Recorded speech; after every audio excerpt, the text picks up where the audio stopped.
우리 몸을 지탱하느라 하루 종일 고생하는 척추. 현대인의 척추 건강에 빨간불이 켜졌다. 그 원인은 바로 잘못된 생활 습관. 이제는 더 이상 미룰 수 없다. 잃어버린 내 몸을 되찾는 시간. 습관을 잘못 들인 걸음걸이 교정법과 몸의 중심 척추를 바로 세우는 방법까지. 지금까지의 잘못된 습관은 모두 잊어라. 내 몸을 고치는 걷기, 지금 시작합니다. 올바른 걸음걸이 연구에 한평생을 바쳐온 오늘의 고수. 걸음걸이만 바꿔도 체형은 물론 건강까지 되찾을 수 있다는데요. 걸음걸이가 몸을 바꾼다. 걷기 전도사 안광욱 고수. 안녕하세요. 안녕하세요. 네, 어서 오십시오. 예, 오시느라고 고생 많으셨습니다. 다 걸어 들어오셨나요? 네. 지금 걸어 들어오시는 모습을 보니까 꼭 배우셔야 될 것 같습니다. 네.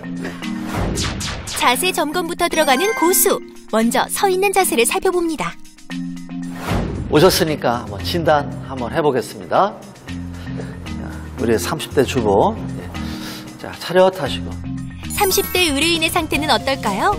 네, 발끝이 오른발은 전방을 보고 왼발이 약간 이제 바깥쪽을 봤습니다. 왼쪽을 팔자 걸음할 확률이 많다. 이제 이렇게 볼 수가 있어요. 한쪽 손은 골반에서 떨어지고 한쪽 손은 붙었습니다. 이 문제는 골반이 한쪽으로 측방, 한쪽으로 이동했다는 뜻입니다.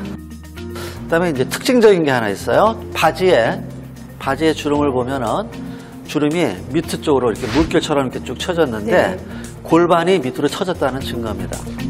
생각보다 교정할 곳이 많네요. 자, 우리 주부님은 이제 발에 이제 특징이 있는데 발가락들이 엄지 외에 나머지 발가락들이 바깥면으로 쓰러지면서 발끝은 엄지 쪽, 그러니까 안쪽을 보게 이게 휘어지는데 이게 발바닥의 무게중심이 발 외측에 있을 때 나타나는 현상입니다.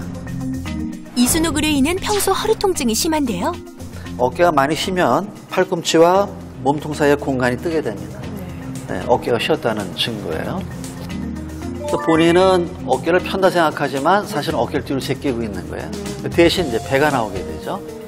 아랫배를 앞으로 내고 어깨는 뒤로 제껴서 섰다. 그런 얘기입니다.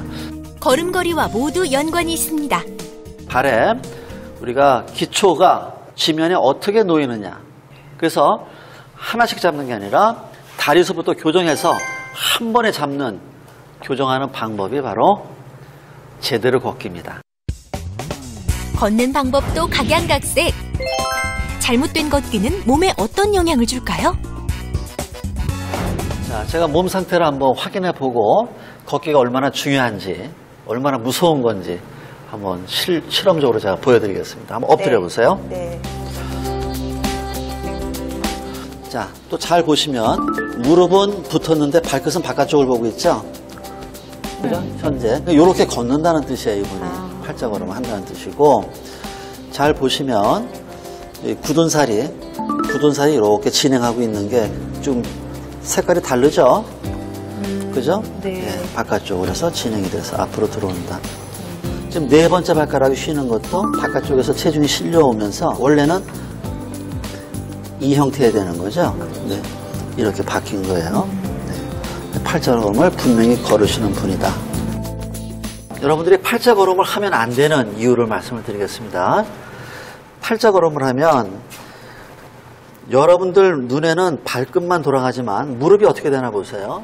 무릎이 발끝이 돌아가면서 네. 무릎이 관절면이 완전히 어긋나죠. 네.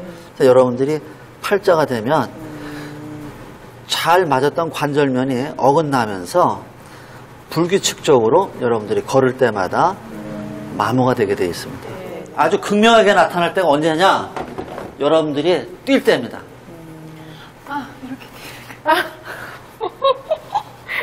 뛸 때.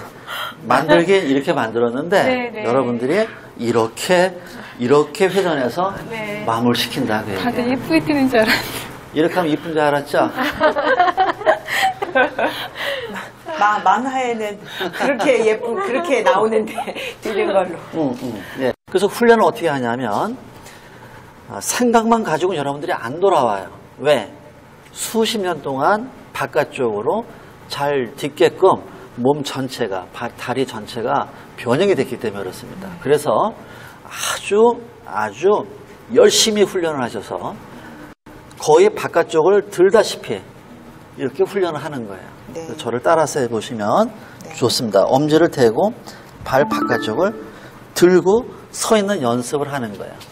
이렇게 걸으라는 게 아니라 이렇게 훈련을 해야 이 골격의 상태에 맞게 체중 분배가 나중에 편안하게 된다. 그 뜻이에요. 발바닥은 바깥쪽보다 안쪽이 두꺼운데요. 안쪽에 힘을 주는 연습이 자세를 고치는 데 도움이 됩니다. 그러면 본격적으로 바른 걷기를 배워볼까요? 출발 자세부터 중요하다는데요. 엄지를 먼저 붙이고 발가락을 벌린 상태에서 발 내측을 가볍게 붙이면서 무릎을 근육의 힘으로 당겨서 붙이세요. 무릎 사이를. 되죠? 자, 가슴 앞으로 납니다. 가슴을 앞으로 냅니다. 앞으로 턱 당기시고 팔은 옆으로 해서 엄지 손톱이 앞을 보게. 됐죠? 자, 그 상태에서 한 발을 듭니다. 자, 오른발 뒤꿈치만 드세요. 두 발로 선 것과 같아야 됩니다. 균형 잡으셔야 되고. 팔 꼬이고 있어요. 일단 배 내지 마시고 가슴이 나와야 돼요. 아까 두 발로 선 거랑 같아야 된다고 얘기했습니다. 자, 됐죠? 자, 이 상태에서 발을 앞으로 내면서 뒤꿈치 가운데 3단 보행이죠. 뒤꿈치 가운데가 닿아야 돼요. 그 다음에 앞꿈치가 닿는데 엄지발가락 뿌리 관절이 먼저 닿습니다. 뿌리, 엄지발가락 뿌리 관절. 그 다음 엄지발가락이 닿습니다. 발 뒤꿈치, 발바닥, 발가락 순으로 3단 보행하는 거 잊지 마시고요. 됐죠? 뒷다리 무릎을 완전히 뒤로 밀어서 곧게 펴세요. 자, 가슴 앞으로 확장합니다. 손에 힘 빼시고 발가락에 힘 빼시고. 자, 이제 뒷다리를 무릎을 뒤로 미는 힘을 이용해서 몸이 앞으로 옵니다. 한순간에 오셔야 돼요. 셋. 몸을 먼저 이동하면 추진력이 생깁니다. 자, 계속 반복합니다. 하나, 뒤꿈치 닿게. 발 안쪽으로 체중이 지지돼야 됩니다. 둘, 발바닥 닿게. 발바닥만 닿습니다. 아직 뒷발에 뒤꿈치가 안 들렸다 그 얘기예요. 발바닥만 닿아요. 발가락도 내립니다. 자, 셋 하면 뒷다리 무릎을 뒤로 미는 힘을 이용해서 몸이 앞으로 한순간에 넘어오는 거예요. 셋. 됐죠? 자, 이번에 이제 손이랑 같이 해봅니다. 준비. 하나. 됐죠? 둘. 셋. 다시. 하나. 둘. 셋. 하나. 둘. 셋. 넷. 다섯, 여섯, 몸이 먼저. 1. 옳지. 자, 뒤로 놓으시고. 잘못된 걸음걸이가 습관이 되면 고치기 어려운데요. 그래도 바꿔야겠죠. 걷기 전 3단 보행을 위한 출발 자세 잡으시고요. 걸을 때는 무게중심을 앞쪽에 둡니다. 발을 디딜 때 3단계로 나누면 발과 다리에 오는 충격이 완화됩니다. 3단 보행을 할 때는 한쪽으로 체중을 싣지 않고 발 뒤꿈치의 중앙으로 딛는 것이 중요한데요. 그래야 발이 밖으로 향하지 않겠죠. 팔을 움직이는 것은 추진력 향상에 도움이 되는데요. 옆에서 봤을 때 이등변 삼각형이 되도록 팔을 힘껏 뒤로 밀며 걸어보세요. 그 다음 계단을 올라가는 방법도 마찬가지인데, 계단을 올라갈 때 보통 여러분들이 무게중심이 앞쪽에 있어요. 제가 보니까. 그래서 앞발이 올라올 때 계단에서 소리가 납니다. 무게중심이 뒷발에 지지가 돼야 됩니다. 뒷발에 지지가 되고, 앞발은 한 3분의 1 정도만 아치를 앞에 접촉을 하시는 게 좋아요. 다 딛지 마시고. 여러분들이 체중이 실릴 때 이 스프링이 펴졌다가 다시 수축하면서 이 발을 위로 올려주는 거예요. 그러니까 추진력을 최대한 만들어주는 거죠. 뒤꿈치를 내렸다가 튕기는 힘을 추진력으로 활용하고요. 지지발, 그러니까 뒷발이죠. 뒷발의 일직선상에 상체가 있어야 된다는 거예요. 몸과 뒤쪽 다리는 일자로 만듭니다. 그러니까 올라갈 때 벌써 무게중심이 앞으로 이동돼 있어야 된다는 거예요. 여러분들은 서 있다가 발만 올리잖아요. 네. 그것이 아니라 무게중심이 앞으로 이동해 돼 있어요. 오르기 힘든 계단, 추진력을 이용하면 힘이 덜 듭니다. 계단 아래로 내려오는 발 뒤꿈치와 앞뒤로 크게 흔드는 팔이 추진력을 높여줍니다. 언덕을 내려가는 것도 쉽지 않은데요. 허리는 꼿꼿이 펴고 안정적으로 보폭을 줄이며 걷습니다. 이번에는 큰 베개와 의자를 준비했는데요. 피로해진 몸을 마사지로 푸는 법을 배울 차례. 보통 손으로 마사지를 하면 금방 팔이 아파오죠? 발을 이용하면 힘이 덜 든답니다. 자, 원칙이 있는데 항상 여러분들이 자극하고자 하는 부위와 마주 보시면 됩니다. 아시겠죠? 그럼 여러분들이 요 어깨 부위를 한다. 그럼 어깨 부위랑 마주 보이는 위치가 여기예요. 지압이 아니고 흔들어요. 흔들어. 발을 안마할 부위에 올리고 흔들기만 하면 되는데요. 정말 쉽죠? 편안하죠? 예. 아주 부드럽게 깊이 들어가는 느낌, 자극이. 또 내가 등을 하고 싶다 그러면 등을 마주 보면서 또 같은 방법이에요. 한 발이 힘들면 두 발을 같이 올려도 괜찮아요. 안마할 부위가 넓을 때는 양발을 사용하면 됩니다. 살살 흔들어요. 넓적다리와 장단지를 동시에. 또 오래 서 계셨을 때, 오래 서 계셔서 오는 다리의 피로, 또 다리의 부종, 또 혈액순환 장애, 또 발 시림 증상, 이럴 때 해주면 굉장히 도움을 받습니다. 힘은 안 들이고 효과는 배가 되는데요. 무릎 통증 있는 부위, 무릎에 관절염이 있거나 통증이 있거나 무릎이 많이 피곤하시거나 이럴 때 사용하는 방법입니다. 무릎 밑에 발 하나, 무릎 위에 발 하나. 됐죠?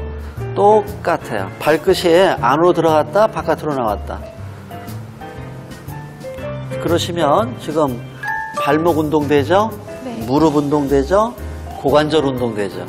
그러니까 하지 3개의 관절을 한 번에 이완시키는 방법이에요. 밑에만 하든가 위에만 하면은 어긋나는 느낌이 든단 말이에요. 근데 동시에 하면은 편안하게 할 수 있다는 거예요. 다리 전체 관절을 이완시키는 무릎 마사지는 성장기 아이들에게도 좋다는데요. 다음은 뇌 기능을 활성화시키는 발가락 운동법을 알려드릴게요. 일명 발가락 가위바위보. 여러분들 뇌 기능을 활성화시키는 아주 좋은 방법이에요. 치매도 예방하겠네요. 예, 치매 예방법이기도 합니다. 발가락으로 가위바위보를 하는 거예요. 자, 가위는 엄지를 위로, 나머지를 내립니다. 가위. 안 됩니다. 됐죠? 바위는 발가락 5개를 다 구부립니다. 보는 발가락 5개가 벌어지게. 됐죠?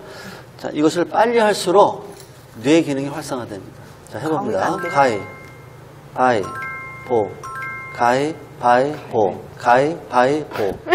예, 이 훈련을 하루에 1분씩 하시면 뇌 기능 발달에 좋고, 그 다음, 예, 발가락 또 다리 혈액순환에 굉장히 도움이 됩니다. 네. 지금 이게 간단하면서 가족들이 예, 모여서. 게임처럼. 그렇죠. 모여서 게임처럼 하시면은 아주 재밌게 할 수가 있어요. 한번 해봅니다. 가위, 바위, 보, 가위, 바위, 보, 가위, 바위, 보, 가위, 바위, 보. 사람이 그 자연사 할 때 발서부터 쉬고 들어갑니다. 그래서 발이 내 자유자재를 할 수 있다는 것은 내가 늙지 않는 가장 좋은 방법이에요. 운동 능력의 차이는 있어요. 네. 있는데 석 달이면 다 고치든가 반 이상 고쳐요. 누구든지. 그런데 이것이 우선순위가 바뀌어야 됩니다. 생활 속에서 여러분들이 보행 교정을 항상 하고 다른 걸 한다 그러면은 매일 할 수가 있는데 시간 날 때 한다 그러면 절대 못 고칩니다. 아시겠죠? 또 하루에 1시간 이상 여러분들이 3개월이면 정말 변해요. 아주 많이 변합니다. 온몸을 이용하는 걷기. 처음에는 어렵지만 몸을 바꾸고 싶다면 3개월만 노력해보세요.